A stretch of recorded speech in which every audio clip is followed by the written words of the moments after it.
Hello and welcome to another episode of The Aftermath. My name is Ian, and as always, I'm joined by my lovely co-host, Dylan. Y'all motherfuckers better hope you never did no crimes recently. And I got Ethan here today. My favorite part of the movie is whenever he said it's punishing time, and then he punished all of everybody. Okay, but he did though. He kind of did. That actually happened. He kind of low-key did say that he's the Punisher and was like ready to die. Vengeance, no punishment. Death metal intensifies. Yeah. Dude, the one-liners in this movie. Oh They're my amazing. god. Watch Okay, the Punisher. before we start just rocking and rolling. Nah, we're going straight into it. I know, but hold on. So, I have vaguely heard of this movie when I was younger, but I never actually saw it because it was like rated R, even though it was a superhero movie. We watched quote unquote superhero. An anti-hero quote, unquote. movie. It's called an action crime movie, actually. The 2004 The Punisher film is what we watched today, and boy howdy, It's pretty good, actually. Yeah. I must say, hands down, I loved this movie. This is like it was 100% cheesy, but it's also It's perfect. hands down. It's in Gosh. my top 10. It felt like a 90s movie because of the way it was shot. For this year, it is among my top for how like just fun it was to watch. It was hilarious. There was so much cheesy, the thunder sounds that kept happening in the middle. There was so much like cheesy stuff. He threw his knife down, and of course, the perfectly timed. Unintentionally comedic timing. Yeah. Yes. No, I'm pretty. They intentionally did it to make it seem cool, but the problem is now it's like cheesy, so it's just funny, right? So it was like supposed to be dramatic timing, but it aged well enough to where it's not dramatic timing. Now it's comedic timing, right? And it was like there's so many you could kind of see what they were gonna say next sometimes, but you were like, do it, say it. And nowadays a lot of movies like pull the punches and don't want to do these one-liners. So Shameful. So many times whenever like boring, I would say. Yeah, exactly. where he was like, they were like, what part of the newspaper should we be looking for? He said the obituaries, right? Like those lines. Every 2 sentences he said raw. It was amazing. I loved it. Oh my gosh! To be honest, I didn't know what I was going to expect going into this.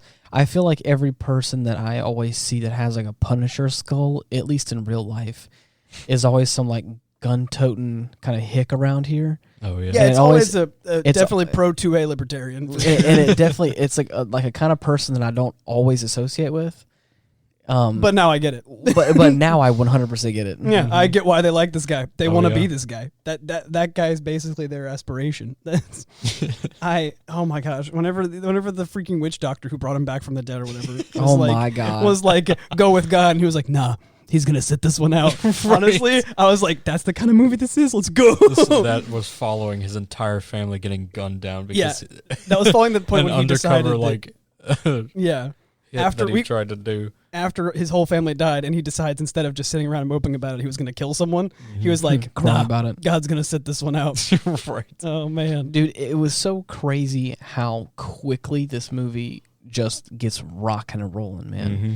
It does not take its time at all. Oh, yeah. It gets right to it. Gets right to it, but it really establishes the trauma that is the Punisher. Let's start from the beginning. The movie begins in Tampa, Florida, birthplace of crime. Yeah. The heart of all criminals. Whenever it zoomed in and said Tampa, Florida, for some reason that's all I could think of is this is a Punisher movie, and it's like a crime movie, and it says Tampa, and I was like, yes, the birthplace of crime. I don't know why I couldn't stop thinking of that. So over the course of the entire movie, I was like, yes, back to Tampa, birthplace of crime. Yes, I know what I'm doing here now. Hell on earth. Oh, man. Also, dude, I described the movie because Dylan asked how much we know about this. I had to preface. He was being our resident movie expert again. Shut up. And he asked us how much we know about the Punisher, just to kind of see. And I was like, all I know, the only way I could describe him is all I know is that he's basically scuffed Batman. And so I've been calling him out the entire time. And I'll be honest, scuffed Batman's my favorite anti-hero. That was amazing. Yeah. That movie was so good. It's very accurate. Like I said earlier, I didn't know what I was getting myself into when I was watching this film originally with you guys just recently. But man, so it starts off with him and he's like an FBI agent. Mm-hmm. He's in the process of trying to retire, and our main protagonist does not feel like the main protagonist. He feels kind of like a side character almost. Like the harbinger of a drug lord, you know what I mean? and then he ends up being an undercover FBI agent, ex-military personnel, who is now retiring and trying to move off to England somewhere to, live a comfortable life, I guess. And needless to say, he ends up getting tied up with this drug lord because he ends up secondhand killing his son, which I think is still kind of crazy. But basically, the long and short of it is the drug lord ends up basically killing his entire family whenever they're on like a family reunion out in, Puerto Rico? Yeah. Mm-hmm. Dude. Killed his entire family, both of his parents, his whole family. cousins, uncles, his We're wife, not his even, son. I wager we're not even 30 minutes into this film, and that's how much ground we've covered. and his whole family gets killed. And his wife and son get like ran over by a truck. Mm-hmm. And this man is just pure adrenaline rage. Oh, yeah. I somehow survives the coming scene where he gets shot in the leg and the chest and then gets blown up into the water. Somehow lives. But in my headcanon, he's Punisher, but he has the regenerative abilities of Wolverine in this film. That's the only way I can. He's not even sense. a mutant. That's just natural. Yeah. I think he got bit by a radioactive hamster. I said. Right. Or that that witch doctor guy brought him back from the dead. That's the All only the other above. option. He was dead, and the witch doctor resurrected him, and then he had Wolverine powers. Yeah. Not the like metal bones or anything like that, but just the super fast regenerative abilities. Because that boy got shot a handful of times, and he's like, ugh, and just turns around. I'm like, damn, boy, you just got shot in the chest, and you're like doing all right. Right. Still kicking. For a man who's like supposed to be dead right now, you're actually doing pretty all right. This would kill a lesser man. Right. But you are no lesser man. You are God amongst men. The Punisher. The Punisher. Oh gosh, I don't even know where to begin. I love the first act. It is very brief and it gets right to the point. Oh yeah. Cheesy, but also like in a very endearing like action movie. It kind of has the same vibe. Like people, like we're able to watch like 80s action films and have fun with them, but also kind of laugh at them as well, but also laugh with them in some capacity because they know it's kind of, over exaggerative. You know what I mean? And that feels kind of like what this is. This is like the 2004 equivalent of like an 80s action film where it's like it's meant to be silly, it's meant to be fun, but it's also meant to be kind of epic in its own way. Right. And that's okay. And you can enjoy it. It works. You can also hate it if you don't like it. That's fine. You can have whatever opinion It's a good you movie. want. You can't hate But it. it is It's a good. good. It's Yeah. impossible. Yeah. Well, apparently to Dylan and Ethan, like you can't not like this movie. But And if you don't, we'll find you. Yeah, we'll punisher you. oh damn. But anyways, so like the second act of this film is where like it really just kind of sits there and simmers for a long time. He finds a hideout. He finds a hideout, and it's this old Gets it shitty all set apartment. up. I'm talking guns, traps, Grenades, sharp claymores, sticks, knives, yeah. just you name it. He gets strapped. Mm-hmm. But anyways, in that kind of second act is when he's like, he's not just, for lack of a better term, punishing. I'm kidding. I had to say it. He's not like, okay, so what I thought he was going to be was I thought he was just going to like come in guns blazing and be like, I'm the Punisher. Like, and just kind of started killing people or whatever, Right. just willy-nilly. Because I think that's what I was told that he was. I was told to like, just think John Wick, but like far worse. And I was like, okay. I mean, No, I would say that's a later. just think John Wick, but scuffed Batman. Because Right. legitimately, I saw a portion, not all of, but a good portion of John Wick at the station the other day. I haven't seen John Wick. I was at a not busy station and it was on TV, so it was a commercial break every like 2 minutes. Oh, and God. I don't remember. Yeah, so like it's not. I saw a good portion of it, but not the whole thing. And pretty much the same thing. Pretty much the same thing. His wife died, and then his wife somehow ended up sending him a dog. Right, so like he got right. A posthumous pup, if you will. yeah, so he got the dog, and he was like crying because his wife was dead, and the dog's all he has to live on. And then some people came in, they stole his car and killed the dog. So they effectively killed his wife. So he's like, I'm gonna kill all of them, and he was a renowned assassin who was retired. Yeah. Right. So like, Well- and he goes just doing. So the same thing happens to him with his Yeah. family, and then goes off on a killing rampage. It's pretty much the same thing.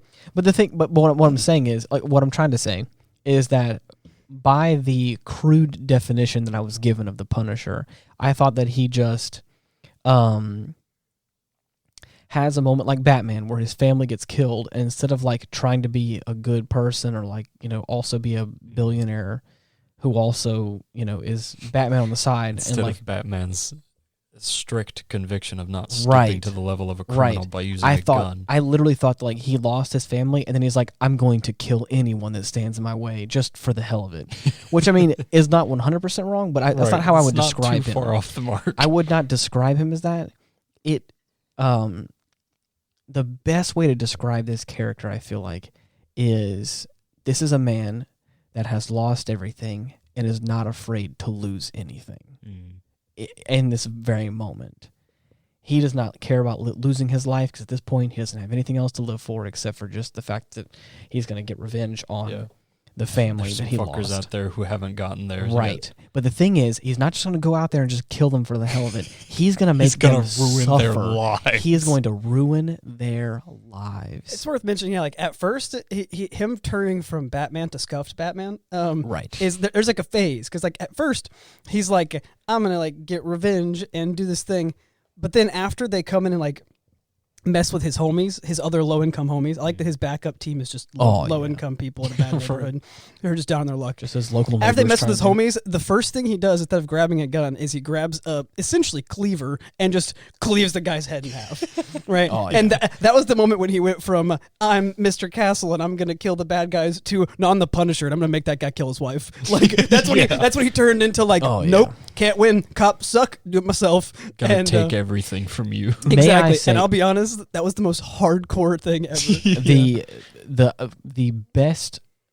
There are many one-liners and many great lines in this film that I love. It is hard to narrow it down to one, but may I say, the monologue at the steps of the courthouse with his like former superiors and like the FBI team, whenever the whole news crew is there and he's standing there.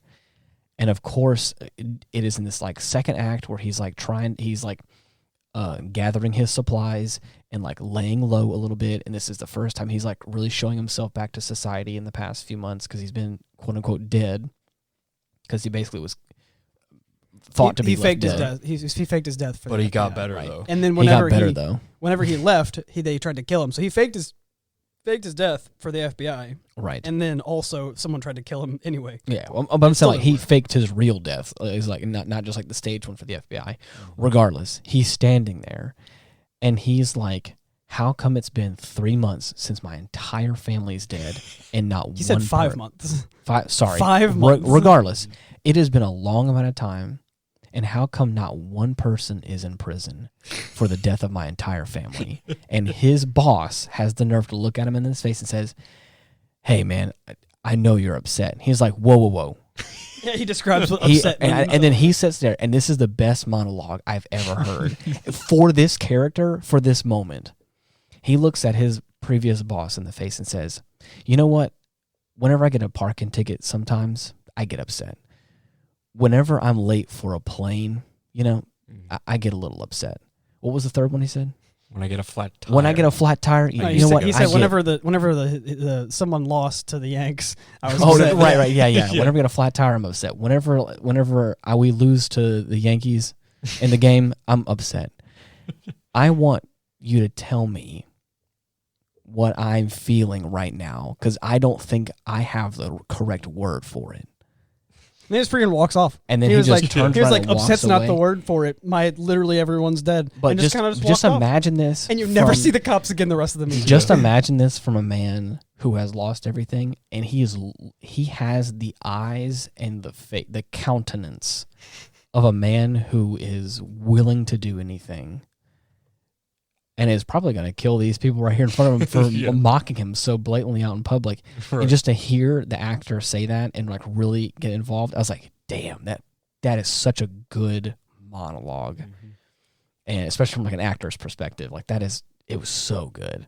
But yes, like I said, we're continuing through this film, and I love the little sprinklings of early 2000s rock jams. Yeah. Buddy.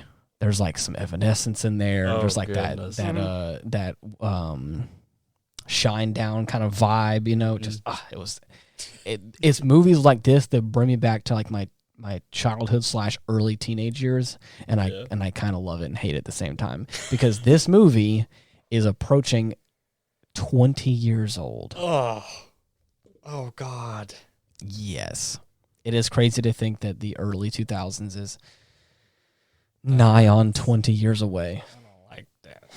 Oh, man. It makes me feel weird inside. Good Lord. Just imagine that people thought the same thing for the 80s whenever the turn of the century came. Yeah. So anybody that was around. Starting to feel that bite. Mm-hmm. Yes, whenever they were in their 20s and 30s, whenever the 2000s hit, and they're like, you know what? The 80s were 20 years ago, man. Wild. Yeah, now they're 40. Yeah. Now they're all 40. Damn, way to call them out, Ethan. That's been longer now. Time. I know, you're right. Oh, time is ever moving forward, ever fleeting from us. But you know what? That's okay. Punisher. Yeah. So anyways, this film was it was a fun ride, and I appreciated it. Stop. It was that right amount of cheesy, quirky, but it was not, it didn't feel heavy-handed and like hard to like follow, or not well made in any capacity. Like it felt tight. There was some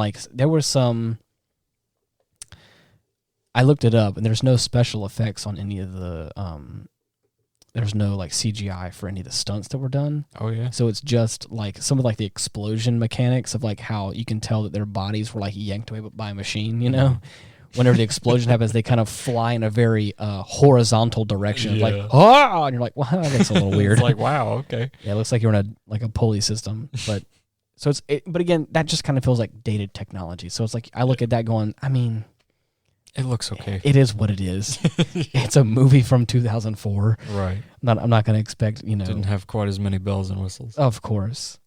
But anyways, it's still an impressive film, I think, and it was a lot of fun to watch. And was there, besides that one monologue I'm talking about, was there like a favorite phrase or thing, Dylan, for you? Because I know Ethan just said his was God's going to sit this one out today. Yeah, that was a good one too. But I also like the one where the guy's like, where the girl is like, you're gonna go there and die tonight, aren't you? And he walked away and was like, someone is, right? Or something like that. Like he basically was like, people are gonna die tonight. There's gonna be death for sure. Trust me. My favorite line in this entire movie is after Frank walks up to Howard after he's shot him and like has him like on the ground dying. Dude.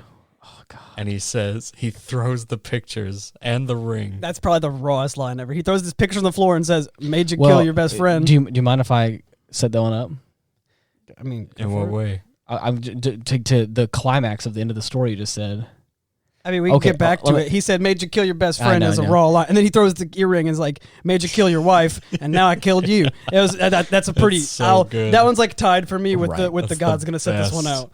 So basically, what he's talking about, again, just to kind of set up the story for this, once we start tiptoeing into the third act of the film, like Ethan had said earlier, there's like a very pivotal point whenever he kills the goon outside of his apartment complex that really kind of sets it over to like this, oh shit, like now we're kind of going into the last stage of this film. Yeah. And in the second stage, in Act 2, if you will, the point that I was trying to make earlier with him kind of like not being outright just like a killer, but him kind of like toying with them and almost torturing them in some way. The machinations begin. It's like there's these little things that he's doing that is like setting up.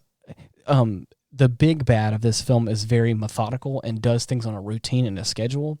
And he just goes in there and subverts it and kind of like plants these little seeds of distrust. Nothing crazy, but it's just enough where he's like, that's the big bad. Our antagonist is like, that's a little weird, and kind of just, I'll keep an eye on it kind of situation. This culminates at the end of the film whenever he does the same sort of routine, and it is what he has done was he basically took his wife's, the antagonist's wife. What is his name? Howard Saint. Howard Saint. He took Mrs. Saint's car and basically got a parking ticket on it in front of this hotel that his like right-hand man was going to, because he's being blackmailed because he's apparently gay and is also like doing other things on the side or whatever. Yeah. So like, anyways, it all correlates to where like they've kind of been the right-hand man and the wife have both been gone at the most convenient times. Right, with timestamps and evidence, and it all kind of matches up at the same location to where the big bad kind of has a sneaking suspicion that they may be cheating together, on him, when that's not actually the case. He's just kind of, leading Howard to believe that. Setting it up perfectly. Yes, so in the third act of this film, he does something very similar to really lock this in and like leave more physical evidence in certain locations that make it seem more like Howard's wife is cheating on him with his right-hand man. And I cannot tell you how much I loved that for a character dynamic. Yeah. Because it feels so easy. It feels like the low-hanging fruit for a protagonist to find some way of like knocking down the totems in the antagonist's life, like his right-hand man or his wife, and like to really like get back at him for him killing his entire family. But that's not what happens. The Punisher doesn't go through the easy route, doesn't go through all of the stuff that you think is easy just to go and get at him and kill him all himself. Right. He plants these little seeds of deception to where at the end of the film, it is this culmination of events where, and may I say, I actually really liked John Travolta as Howard Saint, the big bad. I thought it was a really cool character decision. It's hard to go wrong. He played that character up really nice. So Howard, again, finds his wife's earrings in, let me see, can I find his name? What is the right-hand man's name? I can't remember his first name, but the last name is Glass. Mr. Glass. Anyways, Howard finds his wife's earrings that he gave him earlier in the film, again, like, placing the gun in the scene. Right. So the earrings show up in his bed, and there's more. There's the ticket is found with a timestamp that's the same place, the same time, and everything's correlating with phone records and all that. That, again, was all placed by the Punisher beforehand, to where Howard has 100% believed that he's trying to hunt down this guy, Castle, which again is the Punisher, is trying his best to kill this man. Yeah. And at every step of the way, it seems like his the people in his corner are making it hard for him, is what it seems like. He's losing money. Everything's going wrong. And the last thing he needs is for his wife to be cheating on him with his best friend. Right. And he has this whole spiel with his best friend. And he is in the process of like, it's going to be you and me. We're going to fight it out. Either you grab the knife or I grab the knife. We're going to fight this out, and one of us is going to leave tonight. And you can see in Glass's face that he has no idea what he's talking about. But Howard is going there. He's over the edge. He's over the edge. And when I say that I love this so much, I thought this. I want to use something like this more in storytelling.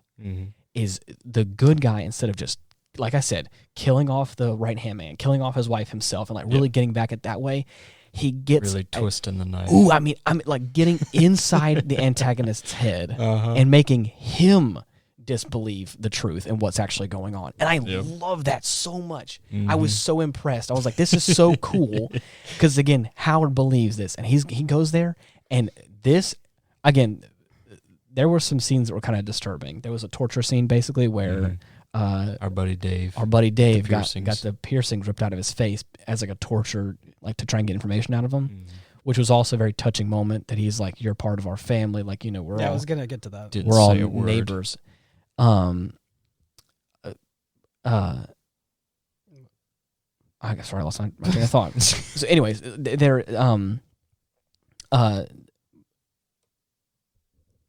going back to the fight sequence, regardless. So they're really duking it out, and the fact that he's able to get underneath his skin so much that he believes that this is what is actually happening, and I know what I was going to say. The trauma that I heard that messed me up.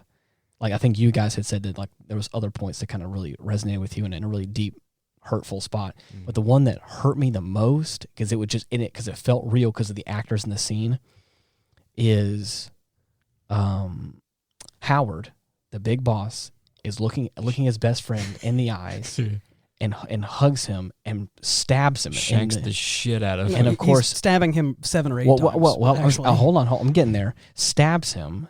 And of course, Glass is like, "What is going on?" And again, all the while, Howard's like recounting all this evidence, all this information that is like, "I've got you. I've caught you. I've caught you red-handed."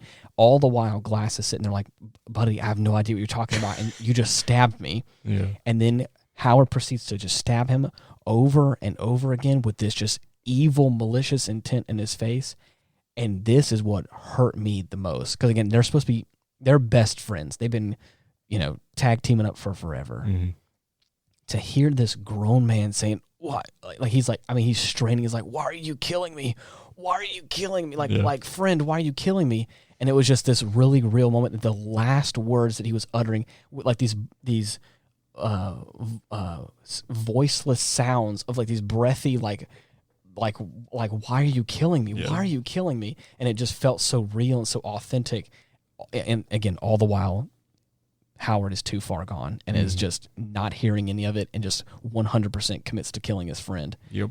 For something that he has a hunch. Well, there's no reason. Well, I mean, there is evidence. I mean, he is like he has more than enough proof for a guy who's fake reasons. Yeah, for a guy who's a crazy drug lord who just he has more than enough proof that he needs. But yeah. So, anyways, like that was the first of this kind of like spiral downwards, and he does the same thing to his wife. He really just is emotionally disconnected, and takes his wife out to this bridge, throws her over the edge, and then she gets ran over by a train. And it is this, and she's also trying to be like, "I didn't do anything," and he's like, "Yeah, you'd say anything, you freaking whore," and just like throws her over. And it's so cold, because it's like we know as the viewer that our protagonist is literally he's nowhere to be seen in these scenes. He's literally sneaking around the background, like placing with his freaking fake fire extinguisher, with his fake fire hydrant. I like that. There's a couple lines I like. I like the one line where the guy asks, where the antagonist drug lord, Howard, his son, asks where their mom is. And asks where Quentin is. He asks where Quentin is, and he says, and he's like, "Where's Quentin?" He says, "Oh, he's wrapped up in something." And I was like, "Yeah, a rug." He wrapped him up in a rug in the other room. Out of both of their he's murders. Like, yeah, he's wrapped up in something. I was like, "Yeah, a rug." And then the next one is like, "So that and your mom's, she's left." He's like, "She said left." She said, "Yeah, she took the train." After he just threw his wife up to get hit by a train. I mean, at least he has a sense of humor still. All right, yeah. I guess. But my other two favorite lines were. The first one that I remembered, I called this one. I was like, he's gonna say it. In the movie. But man, he I called a different one, but this one he was like, he like gets up after fighting the Russian who came in and he had to like throw hot water. The Russian destroyed the apartment. We'll take too long on it if we talk about it. But the Russian comes in and destroys his entire apartment, and it was the funniest. There's like dramatic music in the background. It was hilarious. But when the Russian's finally dead, they're looking over like, "What just happened? He broke into our apartment, broke through the door." And he just looks up and says, "Fell down the fucking stairs." Yeah, he took him down the stairs, and he says, "I'm fine." And looks over at the Russian, says, "He's not," and then passes out. But my next one was whenever they one of the accountants was like, "Do you know whose money this is? You know whose building this is?" And he said, "It's Howard Saint's."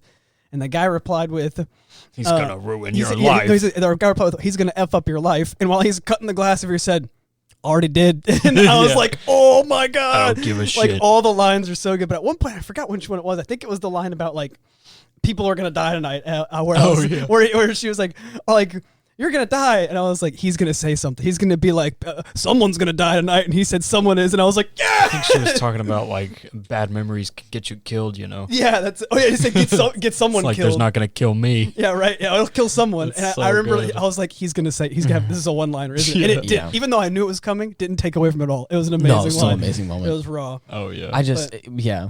And so like it's also before you mentioned that yours was before we move on from it. You mentioned that yours was the Your favorite was whenever he's like throwing the pictures on the floor Just and all throwing that. it at his face. Yeah, he throws the pictures he throws on the floor are pictures of Quentin actually being with his boyfriend, actually being gay. And basically he said to his wife, like, oh, you'd make up anything to make it seem like you weren't sleeping with Quentin. But he throws the proof that Quentin actually is gay. So he's like, I made you kill your friend. And then he throws the earrings and made you kill your wife. But before that, the guy looks at him and is like, you killed my son, and that's why all this started. Yeah. And of course, I figured the one-liner, I didn't call this one, I figured he was going to be like, you killed my entire family, and then just shoot him in the head, right? That's what I thought was going to happen. But instead, he pauses, and you hear his son in the upstairs of the building say, no, and then blow up, because he put a mine in his son's hand attached to a string, and it was eventually gets too heavy, and it blows up. Right? So he's like, and then after he blows up, you just hear him say, both of them. Damn. They do a quick draw. He shoots him in the hip, and that's whenever he's like, I also made you kill your freaking best friend and your wife, and now I've killed you. And the guy at that point like is like bleeding and out. I was like, it was just so. That's exactly what I was so talking raw. about. Is like it just feels like the Punisher. He tore this man's life apart, just like he had his own. Exactly. The Punisher it just feels like he's 3 steps ahead of the guy the entire time. For that brief section like I was talking about, we don't get to see the Punisher at all, except for like these little sneaky shots of like putting mines places to kind of like put these little tidbits for story reasons later. There's evidence around and doing all this stuff, and then to just see this man lose himself and just go off. It is the most satisfying and the thing. And that's why I think I loved it so much, and it is so satisfying, because the one man that waved his finger to go kill this entire man's family is now single-handedly killing the people that he loves most himself. Oh yeah. He's doing it just like he commanded other people to kill his own family. And that's what I think, for me, hits it home so hard, and I was kind of save it because of this climactic moment, is that moment when he's shot and he's on the ground and he has the evidence before him that, like, I'm the one who caused it. It just feels like, man, way to really kick him when he's down. Oh, Shit yeah. loser is basically the biggest insult to injury. Way to look at him in the face. Way to spit him in the face. Yeah. It's like, damn, what a good delivery, and I loved that. Who's everyone's favorite character? I'm gonna have to go with Bumpo. Bumpo's a fire ass character. Oh man, he's my close second. All right. I didn't know that John Pena was like an actor in any capacity. Right? I think they put him in the movie because I think they just put him in the movie because he's a comedian, but he did a great job. Guess so. Oh yeah. Mine is 100% Dave. Dave got the piercings. 100% Dave favorite. earns it. Oh yeah, dude. Honestly, are you on drugs? Not currently. That was, he has his own one-liner, and he's like, "Are you on drugs?" But he says, "No, not right now." But that guy, he's like been living this bad part, and earlier in the movie, this dude's like threatening Dave, and he's like just kind of like getting slapped around. So then Le Punisher walks out and just like kicks that guy's ass. And get ready to get punished. Yeah, and then Dave just says like, "Wow, no one's ever like stood up for me before," and like it was like a brief thing. Well, later on in the movie, this dude's now had like every piercing ripped out of his face, was tortured, and when the guy's leaving, he's like, "Well, if they would have known something, he would have said something." So they walk away. Well, Dave looks at the Punisher and is like, "Well, you don't owe me anything." Dave looks at me. He said, they tried to get me to talk. I didn't give him shit. That's exactly what he says. And he was like, "Why? You don't owe me anything." And he said, "Because you're one of us." And I like to think, I thought he was going to say like, "Because no one stood up for me before. So like, I was doing my part." But instead he's like, "Nah, you're one of us. You live in this low income part of bad town as well. Like you clearly got shit going on too. Yeah, we've all been there. Like, no, you're family." And I think that was the moment when he went from like, "I'm going to get revenge" to no, I'm going to punish. That was Dave cemented. Exactly. It went from like, oh yeah, that was his, even though his family dying is what started all this, whenever he like made new friends and then they got tortured, he was like, "All right, I've had enough of crime. I've had enough of crime and the cops ain't going to do shit." So he, instead of getting a gun, he takes the cleaver and cuts the gun. Like splits his head down the middle. My gosh. Oh, it's so good. Oh man. And then Dave obviously like goes to the hospital and all that, but he's probably my favorite character. I love Dave. He was great. But how about you, Ian? Bumpo's a close second though. Oh man, dude, that's a hard question. Yeah. Yeah, there's so many good characters. Because again, you know how I am. I don't like to choose the protagonist because that feels like it's not fair. Right. But I really feel like, not because it's a great character. Well, I don't want to say that. I think it's Howard Saint. Really? The character arc, the climax at the end of I just loved the story The actor of this did a good character. job playing Saint. I liked it. Oh yeah, John Travolta is a great actor. Oh yeah. But He man, did a good job. or I mean, what about Harry Heck? Anybody care about Harry I like. Heck? He was Oh, like, "You must dude. be one dumb son of a bitch. Oh, Bring a yeah. knife to a gunfight, and the knife shoots out into his neck." That was funny. I was waiting for that. I was Yeah, like, I was like, damn. Oh, this- that's great. Another good one-liner. There was no line though. His one-liner was just pushing a button, but it was still a good line. cocky bitch. Right. You're about to get got. I love that he just shows up out of nowhere. With Yeah, a guitar. sings a song saying "I'm gonna kill you" and then tries to Right. kill you. Yeah. I'm gonna sing that one at your funeral. Amazing. That's crazy. I was just having my Waffle House, bro. Like, but you know, Tampa. It could have been anybody. He didn't even know for sure. Yeah, Tampa, birthplace of So crime. good. Yeah, the one and only. yeah. Oh man, but Dude. Only a place like Tampa, Florida could birth a man like the Punisher. I thought you were gonna say could birth a man like Harry Heck. I was gonna say, That technically, too.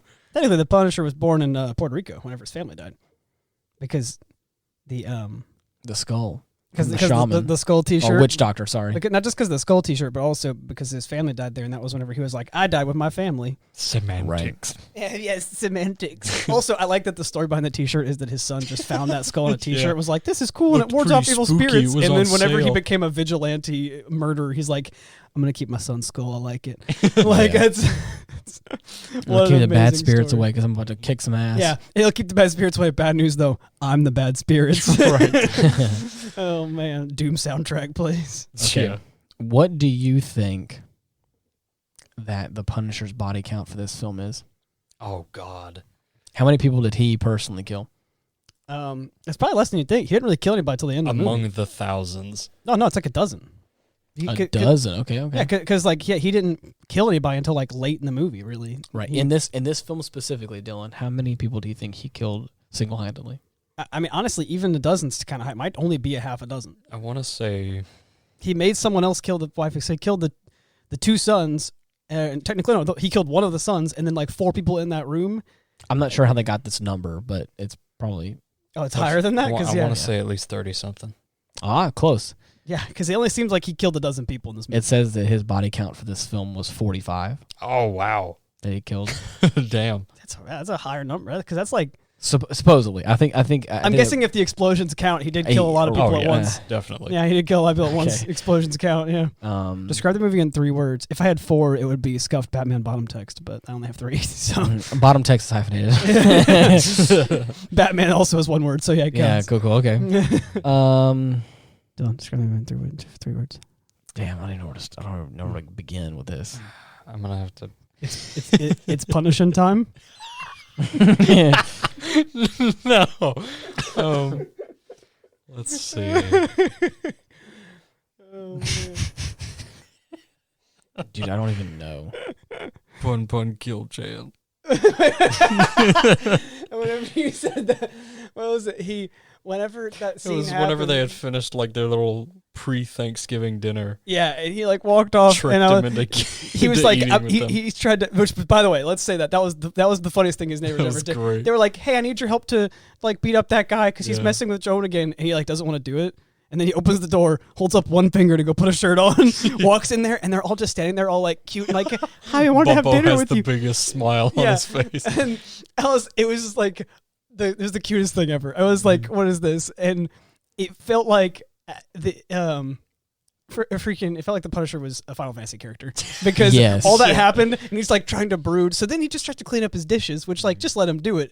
And Joan's like, "No, I'll get it." So he's standing up, and he's like, He just walks yeah, towards the he just window. walks off. And he's like, "Yeah, I guess I'll just." And so I said, "I guess I'll just meander around and brood like a Final Fantasy character." I love it. And I made a couple of Sephiroth jokes, and then you said, What's wrong, pun kill Chan?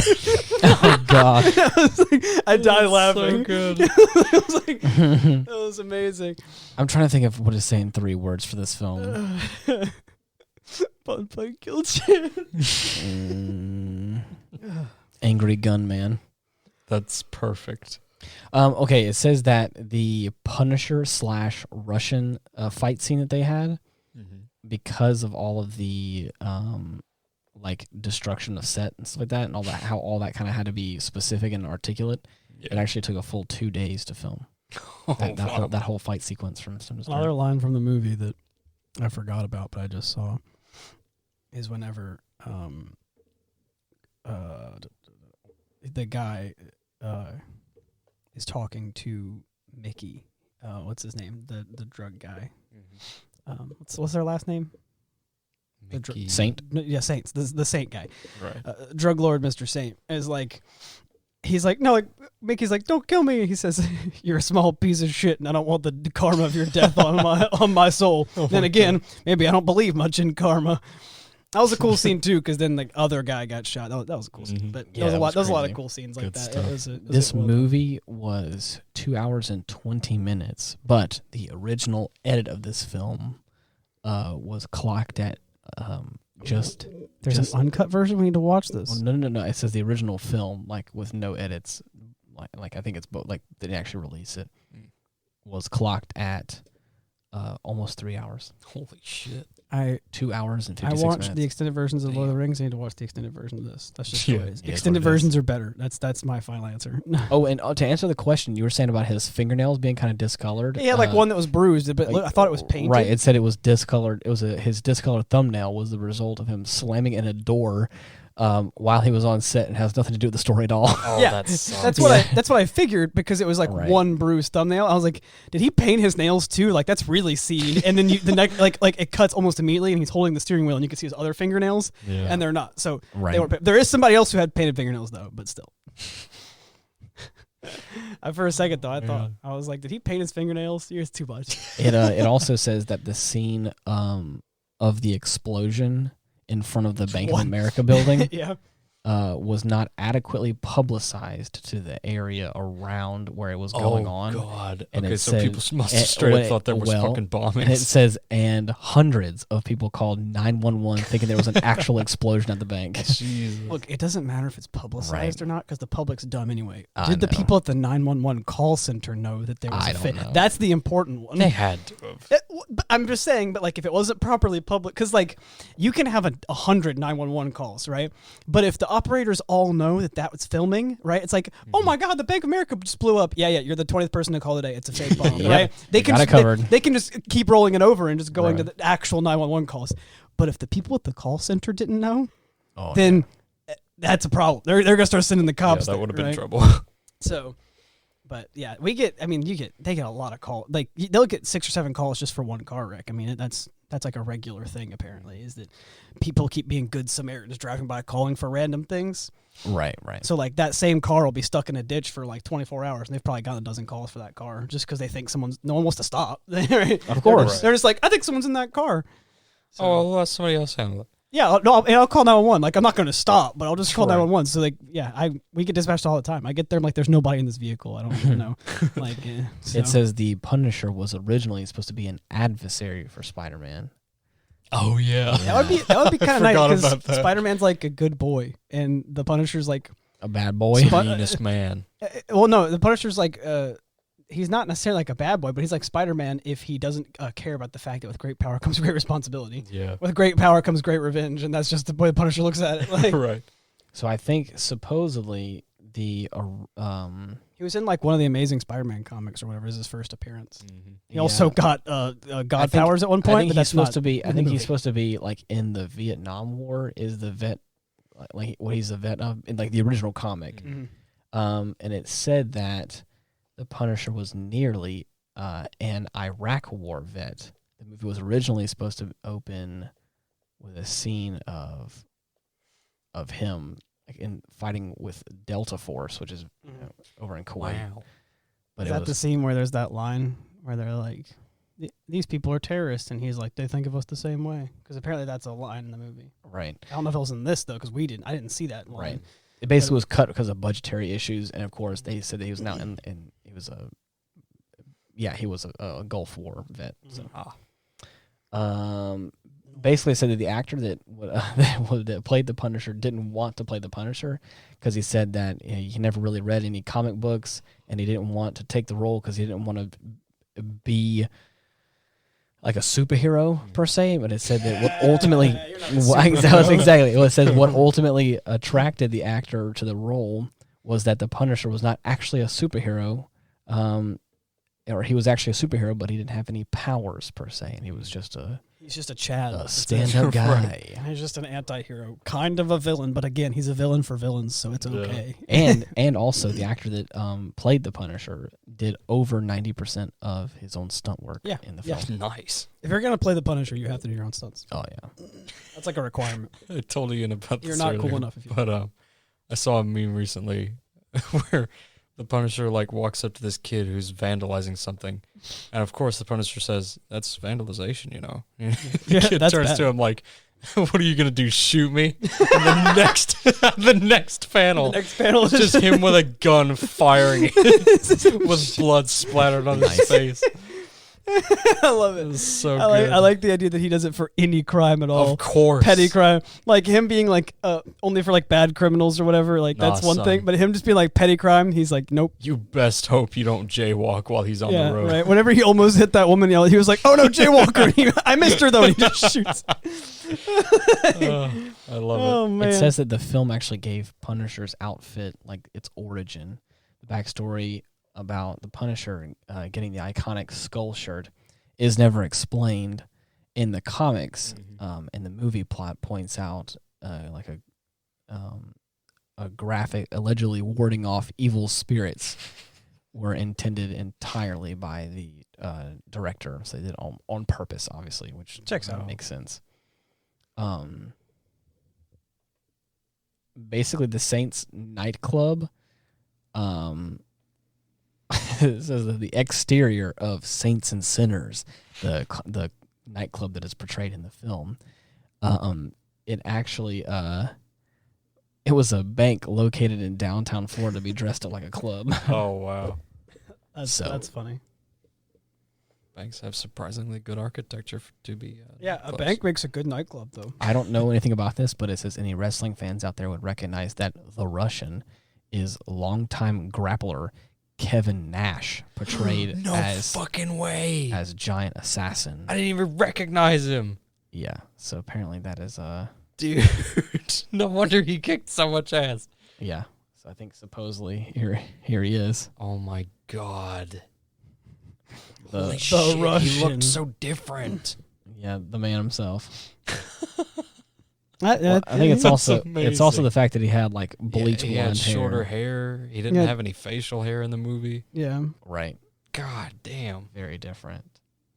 That's amazing. Yeah, I can't believe I didn't know that. The Punisher isn't the only movie based on a Marvel comic to feature the actress Rebecca Romijn. I don't know how to pronounce her last name, but it is Frank Castle's original wife in the film. She's also portrayed as the shape-shifting mutant Mystique in the X-Men movies. Oh, wow. Once upon a time. How interesting. Didn't know that either. Yeah. It's Punisher time. Yeah. Punisher. I'm sorry, it wasn't his original wife. It was his little side chick, I think. Oh, A side chick. Joan. What a great movie. What a fun time. Fun for the whole family. Except for there's definitely titties in there.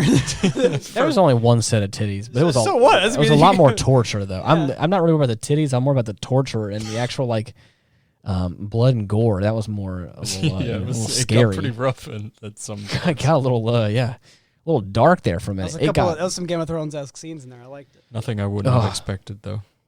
I'm telling you, man, like I said, once we started approaching the end of that film, and I was like, man, this guy's dome is getting rocked with how much shit he's going through right now, killing his best friend and stuff. I was sitting there on the edge of my seat like, I can't believe this shit's finna happen right now, the way it is. I hope he finds out, and he did. He found out, all right. I hope he finds out. Then he gets tied to the back of around for too long. You can't really hear it either, but in the scene, his line, it says, after he says, made you kill your wife, made you kill your best friend, the character's supposed to say, like, no, like he realized in the movie. Like when I was watching it, it didn't seem like it seemed like he was dead. It didn't seem like he actually heard it, but he's supposed to respond to that as in like he heard it. I think he groans and moans. Oh yeah. And then I shot you too. Yeah, he's like, and now I've killed you, and he straps him to a car with a bomb. Which, Let's go for a Oh ride. yeah, let's not forget the best part as well. Whenever all the cars blow up in the God. shape of the Punisher skull, Yes. I was like, yep, he did that one. Yeah, that's for sure. Amazing. Unnecessary. The flames are in the shape of the Punisher. Completely necessary. Oh, No. man. It's not gonna last that long. The flames are gonna spread, but it was still for that one aerial view. They did the thing. Oh, good job.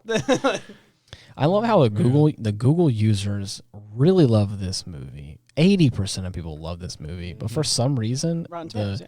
the Professional Rotten Tomatoes got a stick up their ass. Yeah, they always do. What does that say about 29%. critics? What do we always say about critics? I'm pretty sure that Rotten Tomatoes is not critics. I'm pretty sure, like, Oh, that's just people? I think so. Rotten Tomatoes is more critiquing though than it is just Google users saying. Oh. I rate- guess, okay. yeah. Well, Google users is just like. The only thing I care about is if Google users like it, right? Because we had one that was like IMDb and Rotten Tomatoes 30%, but then Google users were like 90%. Well, that's exactly what's happening here. It's a funny ass movie. Yeah. Metacritic is 33% and Rotten Tomatoes is 29%. Metacritic can eat my shorts. Yeah, Well, I know. I'm not saying anything. I'm not saying like, oh, it's more important. I don't give a shit. It's about 100% ratings. like an 8 out of 10. It's if you're drinking This- with your friends, right. it's like a 9 out of 10 because it's funny as hell. This movie has an 85%, and I would definitely give this movie an 8 out of 10. Yeah, as 100%. It's like 8.5 out of 10. It's not like a perfect movie. There's like Oh, some cheesy bits in it, but like yeah, if you're willing to laugh with your friends, yeah, 100%. This is I Yeah. think it's perfect. I definitely enjoyed this film, Yeah. and I would definitely watch it the again. story's great, so it's not all jokes, but like there's also a lot of good jokes that it's fun. And it's also just dated enough that like there was nothing too offensive in it, or at least I don't think so, where I was like, ooh, like we can't talk about that anymore. You know what I mean? Yeah, that's fine. Like I've watched some I definitely older like films that and I'm there's like, a whole dynamic that a character being gay is something he's willing to pay $10,000 to not let it out. That's very 2004. I know. That's dated. Right. He's Exactly. like, oh nah, he can't find out that I'm gay. Here's 10 grand. Like that's the thing. But I mean, like, of all the things, like, it was only mentioned like twice or, I or mean, in the film. it's still, I'm just saying, like that. I know, That's, I know. That's super 2004. I'm talking about like when we watched The Shining, I was like, ooh, shit, we can't. This is not a thing you Yeah. can do anymore. Nah, yeah, it's a good point. But it was still a good I was like, movie. damn, that's rough. Yeah. Anyways, so, Watch this movie now. What are we Watch it, it was a watching good next? one. Let's watch the movie it's another classic. We need to find another classic. That movie with the boy, Pinocchio. With the boy. We've already seen that. Oh, you mean the live action version? no, of no, Pinocchio? Clearly means James and the Giant Peach. Yes. Yeah. He clearly means James Bond. I clearly mean With the boy. Iron Giant. Duh. Oh, Yeah, I've already seen that one. I love that movie. Yeah, we gotta think of another movie. What's another movie that is a classic that I should have seen? Gurren but I- Lagann 2. Okay, well, I haven't seen that movie. I've seen the show. Though. Please, no. What are you talking about? You I have want to to watch the show. I've already watched the first We're gonna movie, watch the and I show. feel like I've already had a disservice. Like there's already so much I think I've missed out of the first section of the show. That's I've fair. only ever watched the first movie. Oh well, That's you have it. to watch the second movie then for us for sure, because that's good. But yeah, we need to watch the show too because the show is just phenomenal. It's really good. Actually, is the second Gurren Lagann movie where like they actually have the big fight sequence in space? Yeah, the second Okay, well, is then the I- second then half. I- of the both show. of those movies. Then I've watched the first and second movie then. Oh, But I haven't watched any of the show though. the show's good. I Show's know. my favorite. I've been told the show's great. I've mentioned on many occasions on this podcast that I do not like anime. It's not my thing. Anime Right. shows don't work for me. I don't think that I can't get behind it. It's just not my fusion. I can't get behind it. Somehow I've roped you in. You wrote me into got you again. But we've already talked about the fact that my enjoyment of other ones is like mixed, right? Or it's like G Gundam I only enjoy because I was watching it with you, right? It's like it's kind of would have Because been I hard. show you the good shit. Yeah, but it's like it would have been hard to enjoy it if I wasn't watching it with you and like making jokes about it. Right. And even though it was a good show and I liked it, it doesn't take like place on like my favorite list of like amazing things to watch. But like as a piece of media, not even comparing it to other animes, the Gurren Lagann anime show is like top 10 for me, right? It's like doesn't even matter counting it to other like shows I've seen, like Game of Thrones, comparing it to like everything that I've seen in my life. Yeah. It still holds up. Like no, it's just fire. It's like that's something that again for me, if I'm talking about if I like an anime, I'm comparing it to other anime, which means that it's probably not super high on most of my lists because I just can't get behind it. It's not my thing. But like Gurren Its Lagann, quality cannot be denounced. you have to watch it. It's really funny. It's really good. There's so much just comical shit in there. It's a good show. But we'll be watching for the podcast now. I have no idea. But I'm going to figure something out. I need to think of something that I haven't seen that's a classic. We need to actually double up on some episodes because we're still a little behind. I mean, that's fine, but I need to think about other class because, like, my list. The only thing that's on my list right now that I haven't, or on my short list that I had, is The Godfather. We've since watched Jaws and Titanic, and I've been told Breakfast Club. I've been told I should watch The No, Fight Club. Shawshank Redemption, and I should watch Goodwill Hunting, and all that stuff. I've heard of that one. Heard that one, but kind of. I'm trying to think of anything recently I've heard. Other than The Godfather, which I just don't. I'm not sure right now. I'm sorry, guys. I don't want to watch The Godfather right now. It's like 7 hours. It's pretty long, yeah. Yeah, like almost everyone I know is like, yeah, no, guys, the movie's it just takes so long. It's so slow paced. I couldn't watch it. Well, it's the same way. Even Chase was like, yeah, by like hour 2, I had to fall asleep. Like, Gotta break it up in multiple sessions. yeah, like Just like the extended editions of The Lord of the Rings. Lord That's of what the I Rings. did. Yeah, I think you watched. said the same thing about The Matrix too. Is Yeah. They couldn't stay awake through it. Yeah. Really Yeah. interesting. Yep. Man. We got to continue the Matrix series, actually. We haven't watched I the second or third. will. I will never forget whenever he snuck that little, not Percy Jackson, Peter Jackson, King Kong movie on us. Yeah. Whenever it was I literally. knew you were going to bring that up. I knew I was, 'cause that's hilarious.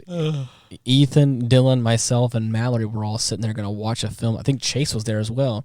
He was like, let's just watch this little film, this little King Kong film. We're like, okay, cool. We're 2 hours and 15 minutes in, and this movie's not even near finished. Ethan's already Yeah. long given up. Yeah, I slept. I fell asleep. Mallory is like dozing off, and then we're another 15 minutes in. I was like, okay, we're at like 2 hours and 30 minutes, and we're just now getting to the climax of this film. I was like, we're not even done yet. And I was like, oh shit. No, it was the. I know. You said you didn't recall that it was that long. And it was like a 4-hour movie. It was a full 3 hours and 10 minutes, I think, or something crazy like that. I watched the extended of The Lord of the Rings, and each one of them is greater than 3.5 hours long. I watched 12 hours of movies, and over the course of like a week, and let me tell you, I don't regret it at all. I can't carry the ring, Mr. Frodo, but I can carry you. I cry every time. What they miss out in the movie, I found this out the other day. What they miss out in the movie, apparently, is that the ring, while he's carrying Frodo up to Mount Doom, Right. the ring apparently is whispering to Sam and making him promises of how he's going to give him he'll give Sam the best garden ever, and like how like he's promising Sam power. And Sam replies with, "I already have a garden back home." He's like, "I already got a garden back home, and I'm going home." And that's left out the movie, but let me tell you, that was awesome. Oh yeah. Another your thing, garden, it's separate movies now, but another of my favorite parts is that it's actually canon in the movies. It's a plot point that Gandalf says. Bad news. Sauron knows everything that Pippin knows. Good news. Pippin doesn't know shit. Yeah. Again, apparently, I haven't read the books yet. I need to, but apparently in the books, Sauron's asked Pippin about where the hobbits are, and Pippin replies with, "Hobbits? What's a hobbit?" I cannot believe that Pippin gaslighted the Dark Lord, and that didn't make it on film.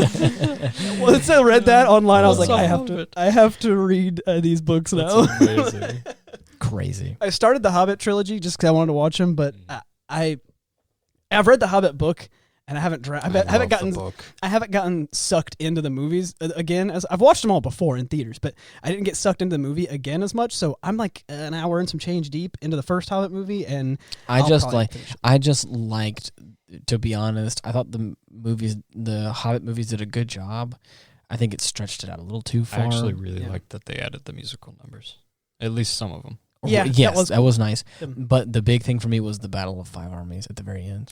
Yeah. The climax of it was kind of the best part of it. Everything else is kind of like, this all kind of feels like... Yeah, they definitely stretched it. much. And it definitely feels like its own piece of work. It doesn't feel like it's really based off the books as much. Yeah. The funny thing is about the movie is that in the book, The Battle of the Five Armies, it still takes place from Bilbo's perspective, and after he gets knocked out, they don't really elaborate on the battle itself. Maybe that's also why they had to, because they could fill up more time putting other things happening in there.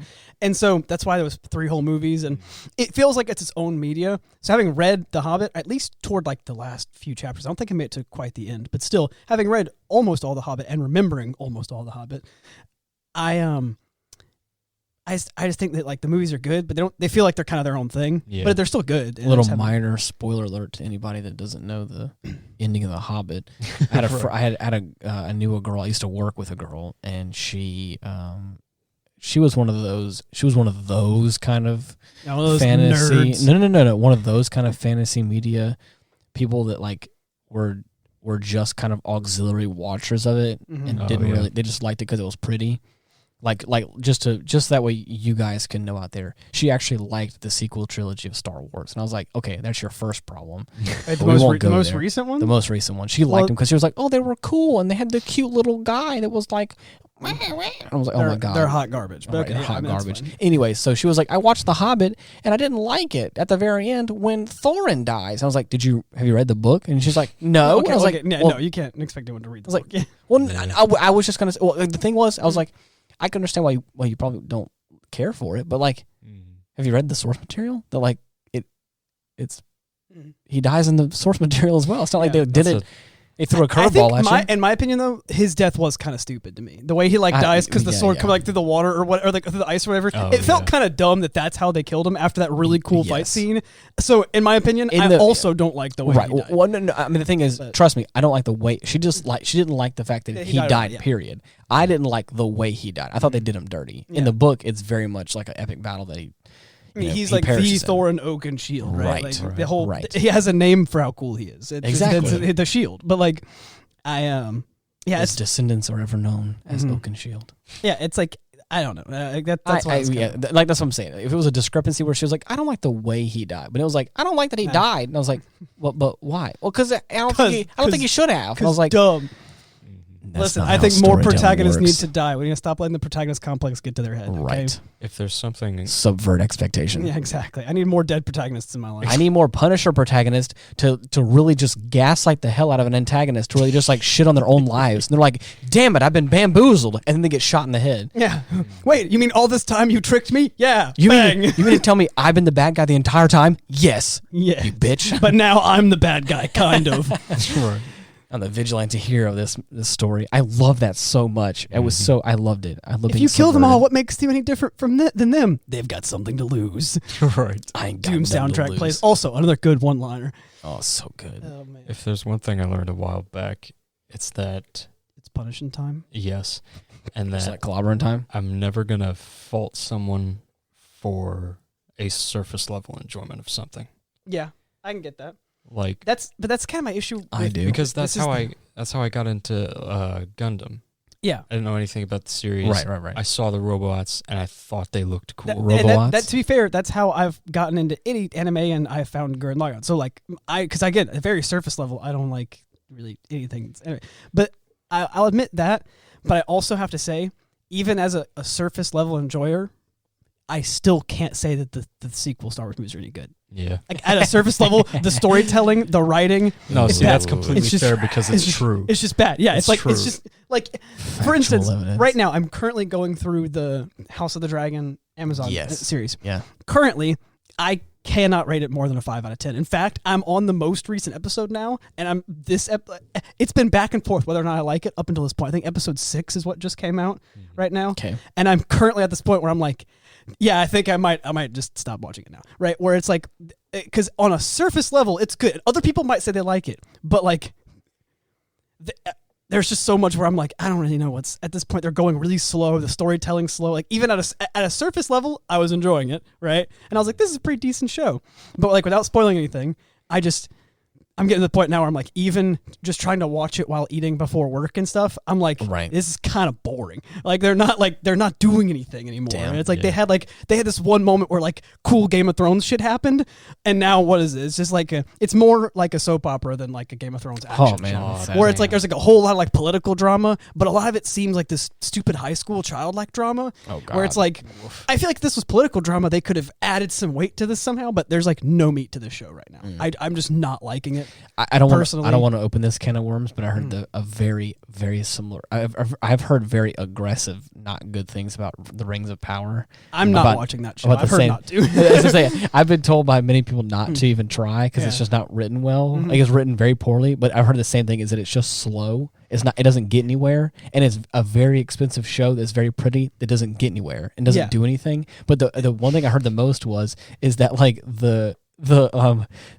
protagonist the entire show is based off of, Galadriel herself, is so detestable, really, and is just so hard to like. Yeah, that it's like that's it's not just even a once would you think to ask her for 3 hairs. Right, It's just- exactly. it is He the- asked her for 1, he got 3. It is just it is so interesting to hear that. That It's was like, my issue with Rhaenyra Targaryen. Where Okay, okay. where like I don't think that she's detestable, but as far as writing goes, I think that she was the main character of the first few episodes. She's not really anymore. So there's a point in an episode like 4 or 5, wherever we are, where it like jumps in time. So Okay. like now the actress who was playing Rhaenyra is actually playing young Rhaenyra, and we have a new one, and like things have changed. okay. So like time passed intentionally there, but the thing is like still. So for the first like 3 episodes though, I'm sitting here. I'm like, this is clearly about like Rhaenyra Targaryen. She's the one who's wearing Yeah. the cloak, the queenly robe on the logo in the House of the Dragon, Right. and she's probably the least likable character in the show. Really? I mentioned very, very early, and this one's not a spoiler because it happens the first like 10 minutes of the show. But basically, I mentioned that Rhaenyra's mom talks about how little she wants to have kids, and I'm like, why, like her character doesn't make any sense. Like, why is it just her wanting to be a strong, independent woman who doesn't want to have kids? Like, why is this character like this? You find out later that her mom doesn't want to have kids because she's lost like 4 children. And like they've all like miscarried or something, and she's like, I've had enough dead babies, and then she dies giving birth, right? And so this character, I was like, they gave every character in the show, including the one that I at first didn't like, more depth than the actual main character, who is paper thin. That's what what I heard. That's what I heard about. I heard about the. I mean, again, I've never seen Rings of Power, so please, just anyone listening out there, I'm taking this off of other people's suggestions. If you think my opinion's scuffed about the Lord, I've actually seen the House of the Dragon, and I'm still holding my opinion. From what I've heard, is that, like I said, not only is the character Galadriel like detestable and hard to like, but I heard also from paper thin. I heard it from people that was like, she's just not interesting and is just hard to like, and I'm like, that's just sad to hear. Yeah, and that's so my issue is I feel like whereas with Game of Thrones, whenever you make it this many episodes of the first season, right? Which is, again, we're like 6 episodes, so we're not at the end. There's still enough things going on where you're kind of tense, and you're like, what does this mean? And you think the big, most important question is, where are they going with this? Right. Whereas in this show, I'm not asking where are we going with this. By the time I've gotten to this episode, I'm asking, are we going anywhere with this? A big difference, because like, I don't feel like they know where they're going with it. I feel like legitimately, it feels like every episode, they're only trying to make it to the next episode. Right, where it's like they're just trying to make something happen, like a political just stay intrigue. tuned next week, because then something will happen. Yeah, it's like we're trying to make something happen quick. Do a political intrigue, make this person have drama with that person, so that next episode we can close that and then make something else happen. Only one time did this like cool shit happen, and I'm just like, why? And it moves the episodes. They just move slow, right? Where like there's a scene like, you know that scene where Cersei Lannister has to do the walk of shame, right? She's naked, does the whole walk of shame. Okay, that scene, for very obvious reasons, especially because of how long it took for that to get there, like how many seasons you know that character. It's a slow scene where she does that. You see the entire walk of shame, right? And it's a slow scene that adds weight to the scene. Right. There's a similar thing that not even similar in any way, but still there is a similar speed of a scene where somebody is walking somewhere. Okay. And this person just delivered a baby and is walking slow and is like discomfort and is annoyed that she just delivered a baby and now has to walk to go meet somebody. When at one point her like what are they called? The midwife is like, you need to rest, and she was like, yeah, you're right, I do, but apparently I'm needed. And it's like, I was like, okay, that was a neat line, I like that. Right. So then the problem is, what you could have is like a few steps with her and her husband, and then cut to them at the location and her being like out of breath and like, why did I walk all this way? You could cut an entire 8 minutes of walking that did nothing for the show. The conversation was like freaking pillow talk, how's the weather, or like some shit. Like, really? Right? Like, this conversation was nothing, right? About like them having meant nothing. The people who were like, thanks for congratulations on your baby. And she's like, yeah. Nothing happened for 8 minutes of walking. Oh, God. And I'm like, these are hour-long episodes. We could cut that down to like 3 minutes of walking, have the wait, and more things could happen in these episodes, but they're just like padding it out. That's what the whole show feels like. God, that sucks. So I'm at the point now where I'm like, even though I've watched it, and I'm probably going to keep watching it, my review is slowly going down from like 6-ish to like 5 out of 10. I'm like kind of meh. I'm probably only going to eat it whenever I've got food with me to eat, like pay attention less, because like it's kind of just slow. Oh, man. And also, what is it with new shows and new movies having such poor, 2 things mainly, sound design, but also lighting. I watched, again, the entire of the extended editions of The Lord of the Rings, and they made very dark scenes visible because you can have light and make the scene noticeably still dark. Yep. You can mimic moonlight and cave lighting and stuff. Yep. There were cave scenes, and you could see everything. Mm-hmm. And everyone complains about this Helm's at the end. Deep comes to mind. Yes, exactly. What comes to mind for me is the cave whenever Aragorn is trying to get the Oathbreakers, right? They're in a cave that's like not really lit, but they gave it eerie lighting so that you can, see shit. You're watching a movie. Right. What people mention a lot of times is the battle with death for in the end of Game of Thrones. The battle with the Night King. What's it called? What was that? There's a special name for that battle, but yeah, I don't remember. Like that that like second to final war before the throne in like the end season of Game of Thrones. So like that was a huge thing, but it was so dark because it was nighttime, and everyone was like, "Look at the fight for Helm's Deep and stuff, where it's dark outside, but you can see everything."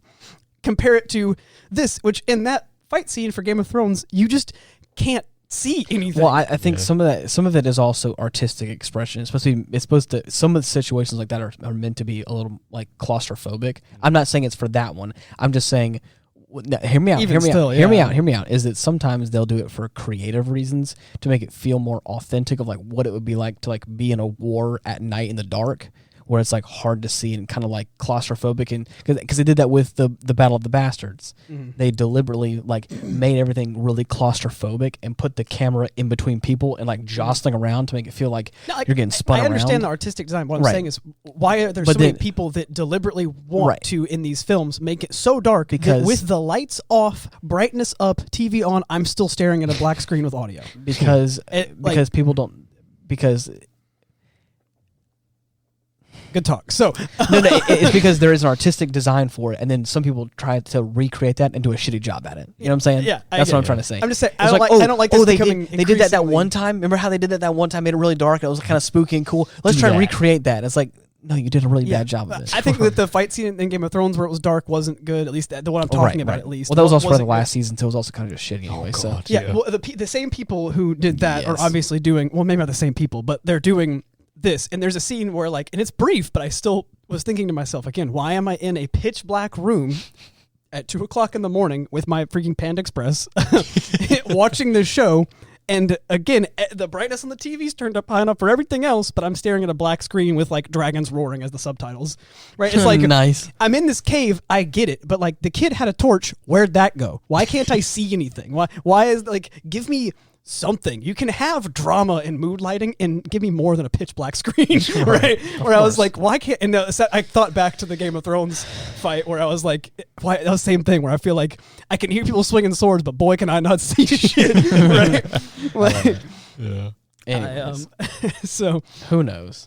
But like the only thing I wanted to say, and I want this to be the last thing to wrap up for the episode. It's punishing time. Is that oh god, time for punish. Is that I wish that I appreciated the fact that we were starting to get some like new things, some actual like new stuff is great. Some new stuff. When it's good. Like for instance, good. I loved Squid Games. It was unique. Yeah. It was interesting. It was different, and supposedly I loved there's a second season, and I'm what's the word I'm looking for? Cautiously optimistic. Yeah, there you go. That's almost exactly what I was looking for. I'm like, listen, I'm not even optimistic anymore. I'm just, but the thing I'm like cautious. Different. But what I'm saying is, for me, I'm like, I'll watch it for sure. The thing that I'm saying is that we had at one point in time the Game of Thrones, the series that was like great. And it just kind of kept ramping up. That felt like something new and different.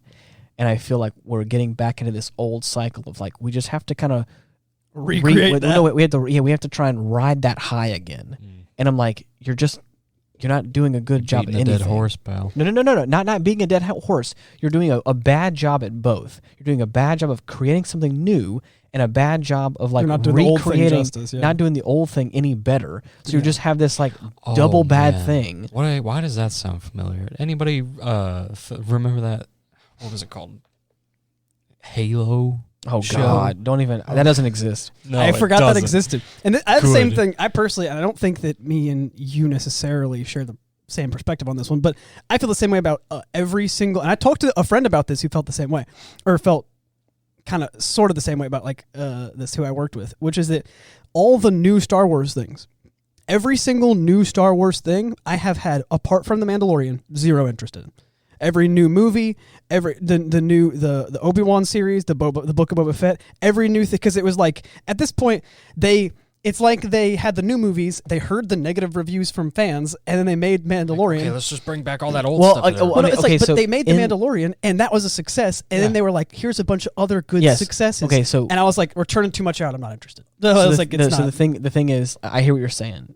That was, again, the people that created the sequel movies. They literally got canned on everything, and they brought Jon Favreau and Dave Filoni, the people that made like the Clone Wars series, the actual like the good writers. They made the Mandalorian, and it's like that was a good thing. And I think now they're just being forced to kind of crank out a bunch of other stuff. That's what I was saying. Where I was like, I feel like it's cool that they made the Mandalorian, and I like that. And if they release seasons of that, I'm gonna watch it. But then everyone was talking about hype about all these other things coming out, and I was like, no, listen. There was one thing that I liked. And all this other stuff, I'm happy everyone else is hyped for it. I have no hype for them trying to get me back into the character of Boba Fett. No hype for them doing like Obi-Wan. They brought out a really nice cake. I hear and they bring out this tray of other desserts that you're too full. They're all like 2 out of 10. Yeah. And it's I hear what you're saying, but it's also, this is probably the most attention that Star Wars has gotten in a while, and it's very high quality attention. I know you don't like it. I didn't say I didn't like it. I'm just saying I have no interest to watch all of these because I feel like there's a lot of content being pushed out. Yes, and again, I wish that they could have given me more of just good Mandalorian content, because again, I don't think that they're going to do justice to the characters that I like. Boba Fett and Obi-Wan are two of like my all-time favorite characters. Boba Fett actually is before the Mandalorian himself. Boba Fett was one of my all-time favorite characters. Right. I don't want to watch a show about him, though. I feel like I like his character, and even if they do a good job with the show, it's like I don't want to watch them change a character that I already has a good story with. Like, they already kind of brought him back in The Mandalorian, but that's fine because they didn't do a bad job with that either. Right. So I'm like, can we just like leave some of that alone, you know? Yeah. No. It's a dead horse, and they have to beat it until it stops shitting out money. Yeah, well, it won't though. So exactly, that's what I'm saying. Is that now it is Star Wars' turn to be that dead horse, to keep beating out money. Always been. I feel like they've always been trying to churn out money. They have tried, but this is the first time where they are capitalizing on it. You know what I'm saying? Like they have a corner. They did 2 great seasons of The Mandalorian, and they got a shit ton of money for it. And like, you know what? Let's fold it back over and just keep on pumping out stuff, whether it's good, bad, or indifferent. That is exactly what's happening. And that's okay. I understand that, and I think that's why they're holding off on some of the gems, like the Ahsoka series. They're holding. There's an Ahsoka series. Not interested. I know you're. Hey, I hear you. I know you're quote unquote not interested, but just know that like this is going to be the series that like could really change like the Star Wars canon of things. I know you're saying that, I understand that, but what I'm saying is I think they're pumping out the lesser important stuff to pad the time until they start dropping the important stuff. You know what I'm saying? Until they start dropping season 3 Mandalorian. Until they start dropping season 1 of Ahsoka stuff, where it's going to be like the heavy hitting shit. I wish they would have just focused on one show for a while. Yeah. Or like for me, like even though I enjoyed Rogue One, it was that Rogue too, where it was like they were releasing these movies, they're releasing Rogue One. It's like they're like releasing so much other stuff where it's like I feel like you're just stretching yourself thin. Like there's too many things coming out for you to do one of them a good enough job. And I'm really actually impressed because Mandalorian came out during that time. Yeah. I'm impressed they did as good of a job with Mandalorian as they did. That's why I'm just going to stick to watching that show, I think. I haven't heard anything good, bad, or otherwise about Obi-Wan or about the Book of Boba Fett, or I didn't even know there was an Ahsoka series coming out. I haven't heard anything about these things, which is almost... The thing is, like I said, I already mentioned to both you guys, like, whenever Mandalorian first came out, I was like, they're going to be releasing 9 shows. Yeah, and you both were like, oh my God, that's way too much. Because I still believe it's way too much. You're right, and it is. But again, like I was saying, I was like, I'm fully prepared for this. Yeah. They just now released that new Andor show, which is a Rogue One character. Yeah. I forgot that. That just got released out. And I was like, and again, I knew that was coming. So it's like, I'm not surprised by any of this. Yeah. I haven't watched any of it, but again, I'm cautiously optimistic. I think that's kind of my biggest worry is that like I don't know anybody who's watched any of it. I haven't heard a single review, even on like people who like this stuff, about anything other than The Mandalorian. Yeah. Which is almost worse than hearing people argue about whether they like it or not, or hearing negative reviews. The fact that everyone else, I guess feels the same as me, that it's just too much, and they're like, I'm not interested in watching all of this, right? So like, I don't really know. But I haven't really gotten into all that. And I feel like with this, with the Game of Thrones and the House of the Dragon, it's the same kind of issue where it's like Game of Thrones did really well. House of the Dragon's like trying to kind of recreate that in a different light. And if they're trying to compare themselves to Game of Thrones and what Game of Thrones did, again, even if we're trying to do something different, you're still not catching the audience and telling a story even close to the same quality. Not even on par to it. Like, because they're already going into it with actions. They're going into it with the wrong mindset. Yeah. There's like no weight to actions. I don't feel like this.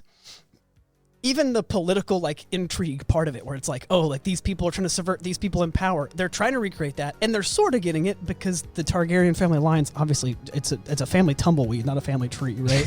Right. So they're sort of getting it, where it's like, who's gonna go to power? But that's like the only thing they've done well. Okay. Like, I appreciate this conversation, but we're already at we're already at 2 hours. Sorry, 100. Anyways, doesn't matter. We're going for a pretty long amount of time on this one, and I think we need to call it quits because we already could basically cut this episode into 2, but I'm not going to do that. Nah, this is still the Punisher episode. I know, but we don't need to do that because I need to go to bed. The Thrones Cat. Anyways, until next week, if you're trying to find us, you can look us up on Linktree/Ian Wolf and find all of our links, or just type in The Aftermath on all the major podcasting platforms. You should be able to find us. But anyways, until next week, thank you so much for listening.